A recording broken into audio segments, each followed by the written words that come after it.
On en a parlé depuis ce matin, ça y est, on y est. L'heure de nos conseils santé et bien-être. Aujourd'hui, Gérald a décidé de se pencher sur l'un de nos produits stars du matin, le café. Gérald, comment ça va ? Le café, bonjour, je vais bien, j'ai pris juste un café. Alors voilà. On verra les quantités. Moi, j'en ai déjà bu 3. Bon, je me suis levée un petit peu tôt. Vous allez me dire si ça va ou pas. Bon, déjà, 5 cafés par jour, c'est pas bien. Donc ça, déjà, c'est une chose. Et puis Jean-Marc, vous allez nous montrer. Alors, Jean-Marc Delorme est venu la semaine dernière. Il est coach.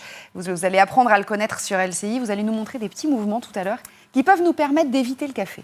Alors, qui peut être soit complémentaire, soit éviter le café, tout à fait. Ah, ça, c'est prometteur. Alors, on va commencer d'abord avec vous, Gérald. Il y a beaucoup d'études qui sortent sur le café, etc.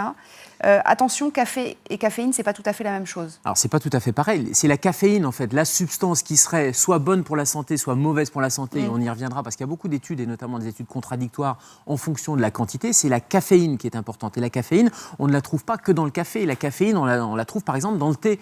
Le thé, il y a de la théine, c'est un assimilé de caféine, c'est un équivalent de caféine, et donc il y a les mêmes effets que cette caféine-là. Et puis les ados ou les enfants, alors, généralement ils ne prennent pas de café, mais ils prennent des boissons énergisantes, tu sais, les taureaux rouges, là, pour ne pas citer la marque, même ces canettes. Les colas. Exactement, les colas qui sont avec caféine. D'ailleurs, il y a des colas qui sont sans caféine. Ouais. C'est bien que les colas normaux, ils sont non seulement avec la caféine, mais il y a du sucre également. Donc c'est la caféine, c'est cette substance-là qui peut avoir des effets sur la santé quand on la prend en trop grande quantité. Donc on pense souvent au café, à l'expresso, au café filtre, mais attention à tout ce qui est caféine cachée ou en tout cas dans d'autres substances que le café. Alors qu'est-ce qu'elle fait dans l'organisme, cette caféine ? Alors cette caféine, elle va diffuser déjà, c'est-à-dire qu'on va l'ingérer, on va la boire avec le café. 80% c'est quand même le café qui apporte la caféine. Elle va être ingérée, elle va être assimilée, elle passe par le foie, elle monte dans l'organisme et elle passe à peu près partout, elle diffuse dans l'organisme puisqu'elle va même passer la barrière hémato-encéphalique. C'est quoi ce mot difficile ? C'est ça passe la barrière du sang et ça arrive dans le cerveau. Et ça explique tous les effets de cette caféine. Et notamment les effets sur l'endormissement, le retard d'endormissement, l'excitation. Ça va passer au niveau du système cardiaque également et ça fait tachycardie, ça augmente la fréquence cardiaque. Et ça passe pour les mamans qui allaitent par exemple ou pour les futures mamans, pour les femmes enceintes, ça passe la barrière placentaire. Donc ça veut dire que le café, attention quand on allaite ou quand on est enceinte parce que ça a une vraie capacité de diffusion dans l'organisme et non seulement ça va agir sur votre organisme, mais ça va agir aussi sur l'organisme du bébé potentiellement et donc ça peut faire un certain nombre d'effets secondaires. Simplement, combien de temps ? Parce qu'il y a un gros débat, pas de café après 17h, je ne peux pas dormir si je ne bois pas un déca. Oui, c'est assez raisonnable. Alors, il y a deux choses. Il y a les effets de la caféine et quand on regarde la cinétique, la manière dont ça monte dans le sang, les taux de concentration, il faut quelques heures. Donc si vous prenez à la limite un café juste avant l'endormissement, c'est pas très grave sur le plan physiologique, sur le plan chimique.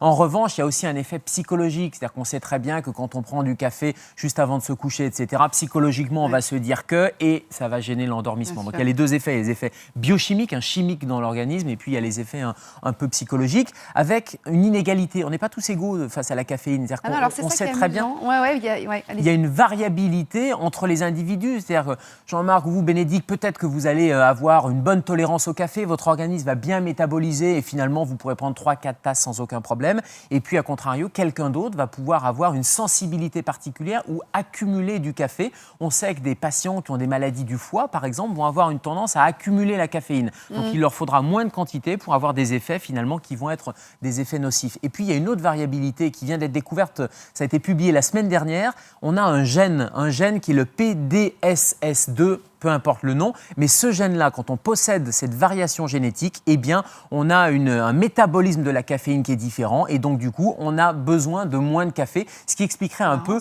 qu'il y a certaines personnes qui sont accros au café, qui sont addictes, et d'autres qui ne le sont pas. C'est génétique. Ça veut dire qu'il y a des familles à café et des familles à pas café. Probablement, il y a cette prédisposition génétique. Et en tout cas, ça a été identifié. Ça peut être une vraie addiction. Ça peut aller jusqu'à de l'addiction, encore une fois, de l'addiction au sens chimique du terme. C'est pas comme une substance, comme une drogue, comme une substance vraiment addictive. Mais en revanche, quand on a cette habitude de prendre du café, et puis surtout quand on a cette prédisposition génétique, ça pourrait expliquer certains comportements addictifs avec la caféine. Alors évidemment, on se pose tous la question du coup, est-ce que c'est bon ou pas bon ? Alors on a bien compris que c'était ni blanc ni noir et c'est une question de dose. Avec beaucoup d'études qui sont controversées, c'est une histoire de dose. Globalement, la caféine, ça donne des effets négatifs sur le sommeil. On le sait, ça gêne l'endormissement, ça gêne la qualité de sommeil également, particulièrement chez les ados. Donc attention à ne pas démarrer trop tôt le café.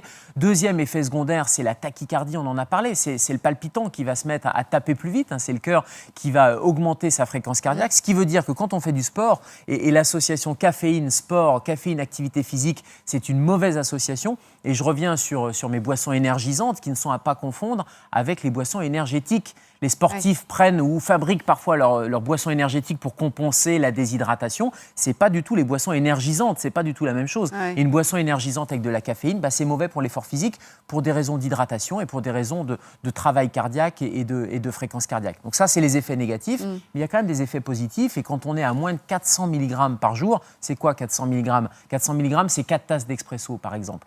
Moins de 4 tasses, c'est ça, c'est 4 tasses. Là, ça, c'est le maximum. Attendez, je vais les prendre parce que c'est je suis le pas sûre qu'on les maximum voit. dans ma journée, des petits expressos. Ça, c'est 4 tasses, c'est 400 mg de caféine. Donc, c'est la dose max sur la journée. Donc, après, à chacun de répartir dans sa journée. On est d'accord, dose max, c'est une moyenne. On a Dose dit, max on n'est pas pour tous égaux. quelqu'un qui n'est pas un sportif de haut niveau, D'accord. qui n'est pas une femme enceinte, qui n'est pas un ado. Parce que là, il faut réduire les doses. On en parlait pour les femmes enceintes. Il faut réduire à 200 mg, c'est-à-dire 2 tasses expresso. Et puis, si on aime le café filtre, je vous en servirai juste Non, après. moi, j'en ai je vous déjà ai pris amené 4, je vous dis, c'est pas possible. Je vous ai amené Voilà. deux tasses qui sont du café filtre. Là, dans une tasse comme ça, on a un peu plus de caféine. Donc, bien sûr, c'est 4 tasses expresso ou c'est 2 tasses de café filtre parce que la caféine va être en quantité plus importante, puisqu'il y en a plus de quantité de café et que c'est soluble. Donc, ça veut dire 4 tasses expresso pour un individu standard et 2 mugs de café filtre, de café américain. C'est la dose sur la journée. Si vous rajoutez un peu de cola, etc., vous allez encore accumuler des doses de caféine. C'est un effet positif quand même sur la santé. C'est pas que mauvais, donc c'est bien pour l'éveil, on le sait, ça maintient la stimulation. Ça préviendrait la maladie de Parkinson dans ces doses-là aussi. C'est bon pour le système nerveux central. Maladie de Parkinson, maladie d'Alzheimer, beaucoup d'études sont en faveur de la caféine. Donc voilà, ça c'est des effets qui sont très positifs. Et pour les maux de tête, quand on a des migraines, on sait que la caféine, ça peut venir à bout de ces migraines. Est-ce que le fait de mettre du lait, par exemple, dans le café, ça change quelque chose ou pas du tout? Ça ne change rien sur la quantité de caféine, si ce n'est que ça diminue la quantité de café. Donc voilà, après, c'est des mélanges qui sont plus ou moins supportés. Et c'est un problème de, est-ce que on le digère mieux ou on le digère moins bien? On sait très bien que le lait, on en parlera dans une prochaine émission, mais c'est du lactose et on a de plus en plus de difficultés à digérer ce lactose parce qu'on n'a parfois pas la petite enzyme qui permet d'aller couper ces molécules de lactose. Et pour peu d'avoir, avec du café déjà pas terrible, mais alors pour peu d'avoir pris un jus de fruits avant, c'était encore... Simplement juste parce que vous parliez de la tasse café filtre, c'est la même dose pour du thé? Puisqu'on parlait du thé tout à l'heure. Oui, il y a un peu moins. Dans une tasse comme ça de thé, il y a 50 mg de caféine. Donc ça veut dire qu'on peut aller un peu plus sur le thé. Ça veut dire qu'on peut passer à 3-4 tasses de thé. Et puis il y a le chocolat. Dans le chocolat, il y a de la caféine aussi. Mais bon, c'est pas mal d'avoir un peu de chocolat parce qu'il y a d'excellents composés pour le système nerveux puis c'est antidépresseur. Si vous nous enlevez le café et le chocolat, on n'est pas bien parti. Alors tout à l'heure, j'ai promis des solutions pour pallier la consommation du café. Donc au boulot, Jean-Marc. Bonjour. Tout va bien? Ça va? Vous avez quelques petits exercices à nous montrer. Alors, c'est quoi des exercices qui vont nous donner tout la d'abord, pêche? ce qu'il faut, effectivement, soit on a le café et ça peut être tout à fait complémentaire, mais ce qu'il faut savoir, c'est que durant la nuit, on risque d'avoir des positions en chien de fusil ou des positions qui vont faire qu'on a des contractions musculaires. Donc les premières choses, c'est de faire des étirements. Je vais vous montrer tout de suite. La première chose. Et la deuxième chose, c'est un exercice de tonification. Alors je vais proposer un exercice de gainage. Le gainage, c'est quoi? Là, tout le monde pense que c'est à chaque fois sur les abdos. Et en fait, le gainage, c'est le renforcement musculaire de tous les muscles qui sont autour de la colonne vertébrale. Donc non seulement ça va être quelque chose de tonique sur la matinée, mais ça va être aussi à long terme un exercice qui va vous permettre d'être plus en forme, de vous réveiller mieux, moins tordu, etc. au fur et à mesure des semaines. Alors, pour être concret, si je me réveille, j'ai besoin de ma tasse de café en perfusion pour avoir l'impression d'être réveillée. Il y a quand même d'autres solutions. C'est-à-dire qu'il y a des choses qui peuvent m'oxygéner le cerveau dès le réveil, ce genre de choses? Alors, oxygéner le cerveau, non, mais ce qui va nous permettre de nous mettre dans une mise en route de la journée. Alors, première chose. Debout? Debout. Allez, ensemble. Alors, on imagine qu'on est allongé dans son lit. Alors, les étirements, évidemment, on n'a pas d'échauffement, etc. Donc, il faut que les étirements soient relativement doux. On va éviter, évidemment, la blessure musculaire. Juste une précision, on se le fait debout parce qu'on ne va pas s'allonger sur le plateau. Parce qu'on ne peut pas le faire pour des raisons techniques. Alors, dans le lit, on va se mettre les bras vers le haut et on va tirer, on va essayer de se grandir le plus possible en tirant les bras et les pieds le plus possible vers le haut. Et la pointe des pieds. On va tirer et on relâche. Ça, on va le répéter à peu près 3-4 fois. Après, on va opérer de manière diagonale, c'est-à-dire que toujours allongé dans son lit, on va étirer bras gauche, jambe droite, fort, on essaye Il est pas de concentré. s'étirer le plus possible. Il dit qu'il le fait tous les matins, mais c'est faux. Les chats tous les matins, ça c'est Et très puis bon pour l'aspiration. après, l'autre absolument. côté, pareil. Et puis après, on va changer de diagonale. Ça va permettre déjà d'ordonner une petite course musculaire. Alors après, évidemment, on peut varier parce que pour ceux qui vont avoir des problèmes de dos, comme vous l'avez dit, on peut avoir l'étirement du chat, c'est-à-dire qu'on va se mettre à quatre pattes, on va tirer sur on les tire bras. comme ça. Absolument, ça va vous Ça, c'est permettre super. d'étirer aussi le dos. Et puis dans un deuxième temps, on va faire cet exercice de gainage. Alors je vais vous montrer. Donc, il faut toujours que ça soit progressif. Si vous avez la moindre douleur, évidemment, il faut arrêter tout de suite. D'accord. D'accord. Donc, on va se mettre Alors, en position sur les coudes. Alors, si jamais ça pouvait tirer sur les épaules, on resterait bras tendus, mais la position de départ est sur les coudes. D'accord. On va serrer les fessiers, rentrer le nombril. Voilà. Et on va attendre que ça se passe. c'est la planche, quoi. C'est la planche, absolument. Et on va attendre 30 secondes. Avec la tête, Le temps que ça je vois que vous avez la tête un peu relevée comme ça. Il ne faut pas rentrer la tête dans les épaules pour éviter d'avoir Alors, mal il au faut cou. que Tiens, venez vous asseoir, je parce qu'on voit regardais, pas bien je regardais en même temps. Il faut que effectivement la colonne soit relativement respectée. Hein. C'est-à-dire la lordose, la syphose, il faut que ça soit, qu'il n'y ait pas de grosses courbures lorsque vous faites les exercices, et surtout que vous n'ayez pas de mots. C'est la douleur qui sur guide. voilà, C'est vraiment absolument. la douleur Vous qui n'avez doit pas de guider. mots. Remettez-vous à sur- côté, là, vous sur serez plus dans la lumière. Oui, c'est-à-dire qu'on prend quand même des risques si on a mal au dos. Il faut faire quand même un peu attention à ce genre de choses. Dès qu'on a Dès que mal, vous avez c'est mal, que le vous mouvement arrêtez. est un mauvais mouvement. Donc D'accord. l'objectif, alors après il y a des professionnels, c'est le rôle des coachs, c'est le rôle des kinés d'aller montrer en fonction de votre état, de la colonne vertébrale, est-ce que vous avez déjà des lombalgies chroniques ou pas, ils vont vous montrer le bon mouvement. Et ça, après, vous pourrez le reproduire à la maison. Et à la maison, dès qu'il y a une douleur, c'est qu'il y a une position qui est une mauvaise position, parce que la douleur, c'est quoi? C'est un signal d'alerte, c'est un D'accord. signal d'alarme, il ne faut pas aller forcer et aller contre cette douleur. Alors cet exercice est bien parce qu'on peut se regarder dans un miroir. Oui, pour vérifier etc. qu'on a la bonne position. Voilà. Et la position. Combien de temps d'ailleurs il faut la tenir cette Alors 30 position secondes. C'est pas facile, hein. pour ceux Alors, qui ont on déjà commence par 30 secondes, et puis, ça devrait tenir assez facilement. 30 Et puis, secondes, oui, mais bon. 30 secondes, on arrête un petit peu, par exemple 20 secondes, et on recommence. On essaye de répéter dans un premier temps 3 fois, et puis petit à petit, on va augmenter le temps et puis diminuer aussi les appuis. C'est-à-dire qu'à travers ça, on va essayer de travailler la proprioception, c'est-à-dire l'équilibre. On peut très bien, en faisant le gainage, lever un bras, décoller une jambe, et tout ça, ça va permettre de travailler de manière homogène sur toute la structure corporelle. Bon, globalement, si on veut se réveiller bien et pas avoir besoin d'une grosse tasse de café pour se sentir en forme, il faut se réveiller en douceur. C'est un peu ça.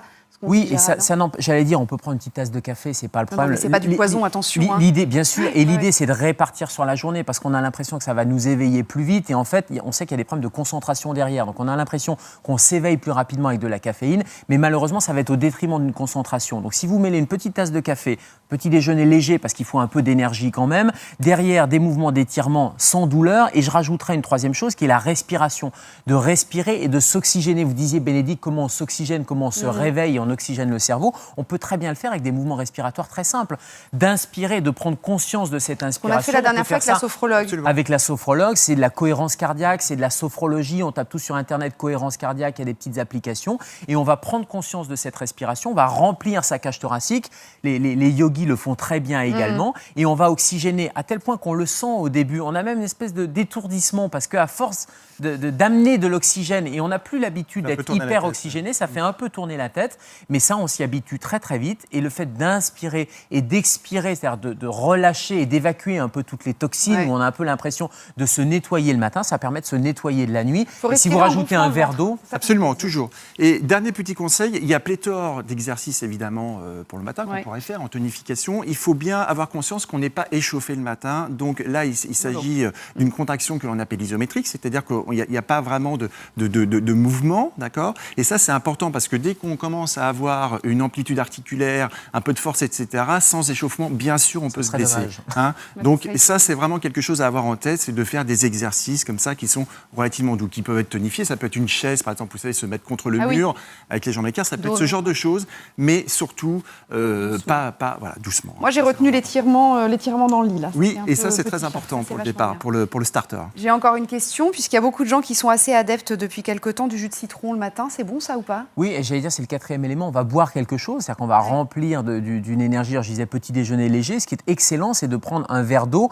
éventuellement avec un peu de citron. Alors attention, le citron, c'est quand même acide. Donc au niveau de l'estomac, qui est estomac vide, déjà que l'estomac, c'est acide. Hein, on a du suc gastrique qui est déjà quelque chose d'agressif. Si on rajoute du jus de citron, Alors, les gens disent c'est détoxifiant, etc. Bon, ça fait pas de mal. Par contre, si on commence à avoir des maux d'estomac, il vaut mieux prendre tout simplement un verre d'eau. Et un verre d'eau qui est un verre d'eau tiède, on le laisse à température ambiante. C'est pas forcément une bouteille d'eau qui sort du réfrigérateur parce qu'en termes de température et d'énergie, ça va prendre de l'énergie déjà d'absorber ce verre et ça risque, vous risquez pas le choc thermique bien sûr, non, mais en tout cas, ça peut être intéressant d'avoir de l'eau tranquillement et c'est un réflexe à avoir le soir également. Avant d'aller se coucher, un petit verre d'eau. Bon, génial, on a tous les bons conseils, merci beaucoup. Gérald, demain, on se parle de quoi? Ah oui, de la médecine sur Internet. Oui, la médecine sur Internet. Fiable, pas fiable, et les repères justement pour s'y repérer en toute sécurité. On a vite fait de devenir hypocondriaque. Il y a les médicaments aussi, parce qu'il y a beaucoup de médicaments. On aura une pharmacienne sur le plateau. Merci beaucoup. La conso, tout de suite, là, dans quelques minutes, la conso, on va parler des blogs beauté. Alors justement, une fois qu'on s'est bien réveillé le matin, on se maquille en sortant de la douche. Les youtubeuses font un carton et les blogs de beauté font un carton également. Donc on va s'en parler dans une petite minute après l'essentiel de l'info. On parlera aussi des nouveaux objets connectés pour la maison, puisque Cédric Ingrand est allé faire un tour au salon de Berlin. Voilà, on se retrouve tout de suite.